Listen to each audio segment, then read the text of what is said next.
Chapter 17, Under Cover of Darkness.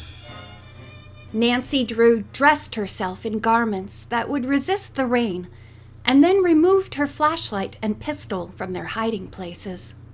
The latter she examined carefully to make certain it was loaded and ready for instant use. "I may need it tonight," she assured herself grimly. "No telling what I'll get into." Nancy was in a hurry to get away, and it seemed that the Turnbull sisters were never going to bed. Presently, she heard them moving about downstairs and knew they were locking up for the night.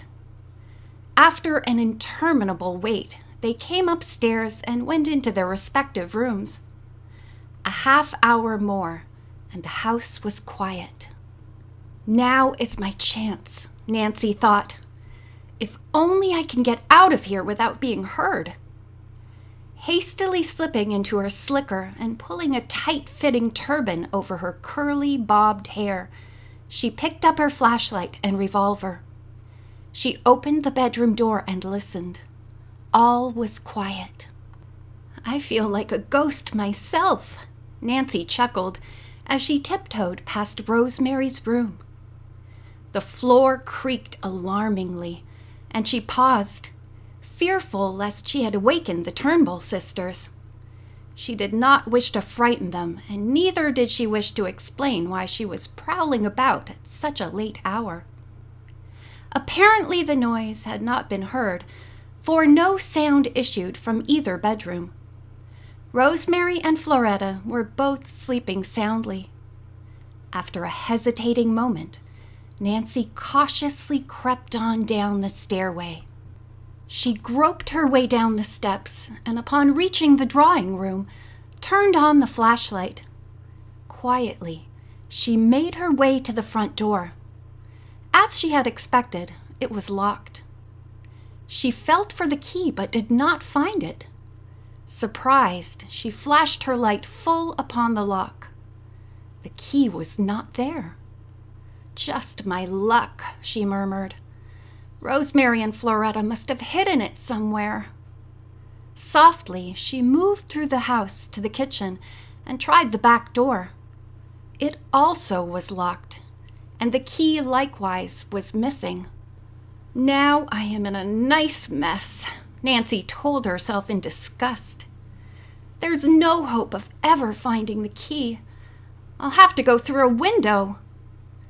Rosemary and Florette had not forgotten to lock the windows, but they had been barred from the inside, and the one in the kitchen offered little resistance when Nancy tried it. Quietly raising it, she crawled through and pushed it down when she had reached the ground. The rain was falling steadily, and a sudden gust of wind blew a wet spray into her face.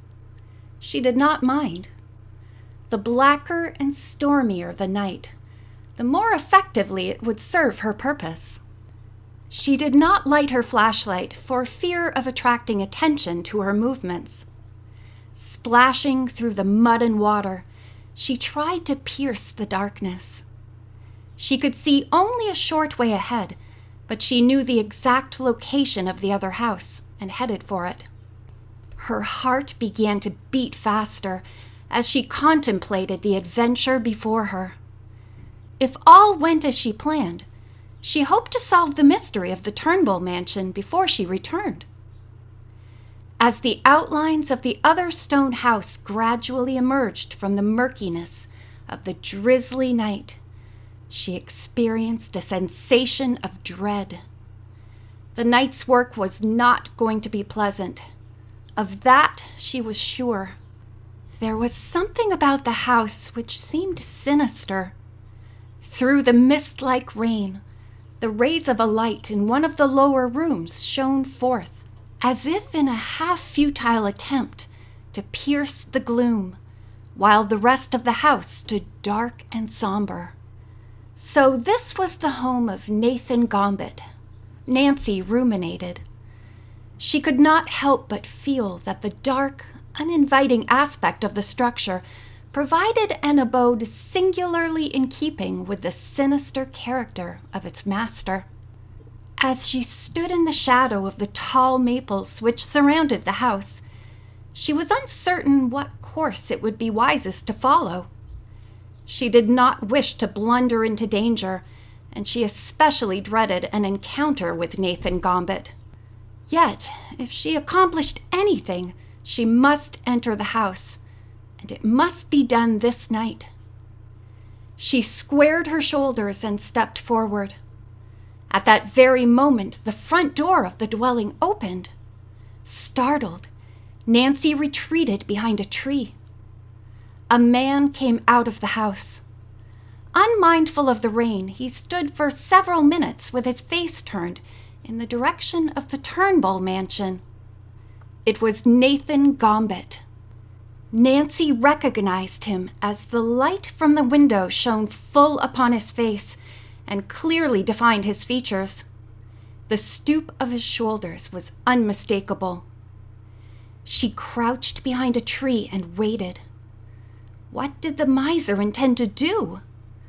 Perhaps he was contemplating another visit to the Turnbull mansion. Otherwise, why would he stand there and stare in that direction? Nancy could not know that Nathan was deliberately planning a scheme which boded ill for her. The old miser had just ended a stormy interview with Carson Drew, who was held prisoner in the tower room of the house, and he had made up his mind to bring the lawyer to time by kidnapping his daughter. Just how he would get his hands on Nancy, he did not know, but as he abruptly started off down the path, he was turning over a number of plans in his head. "The time will soon be ripe," he chuckled evilly. Unaware that Nathan had been thinking of her, and likewise without a suspicion that she stood within a stone's throw of the room where her father was imprisoned, Nancy Drew considered what she had best do. There's not much use to trail Nathan, she decided.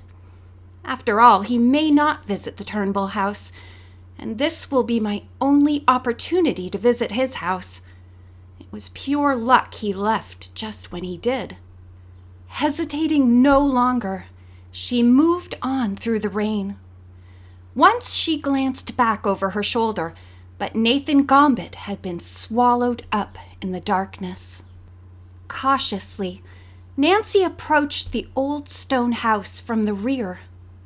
The light was still shining from a window, and she saw now that it came from the kitchen.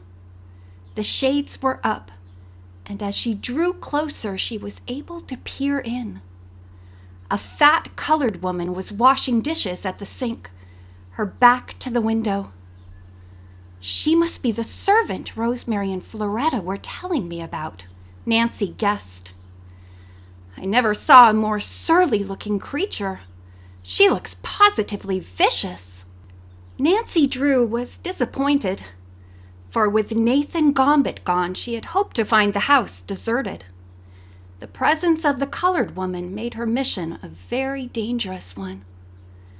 It's now or never, she thought nervously. I must hurry, or Nathan Gombet may return. Cautiously, she moved forward and surveyed the house at close range. With the exception of the kitchen, the shades were pulled down over all of the windows. I may be able to get in a cellar window, Nancy reasoned. With one eye on the kitchen door, she began an investigation. After trying several windows, she found one which had not been locked. Luck is with me, she breathed. Now, if I can get into the house without being detected. The window was a small one and swung back on a hinge. It made a loud grating sound as it opened, and Nancy felt certain the colored woman must have heard the noise. Frantically, she scrambled through the small opening and dropped to the cellar floor. Before she could prevent it, the window banged shut behind her. Now I have done it, she thought in a panic. Her fears were confirmed. The kitchen door opened and there was a heavy tread on the back porch. The colored woman had heard the noise and was coming to find what had caused it. End of chapter 17.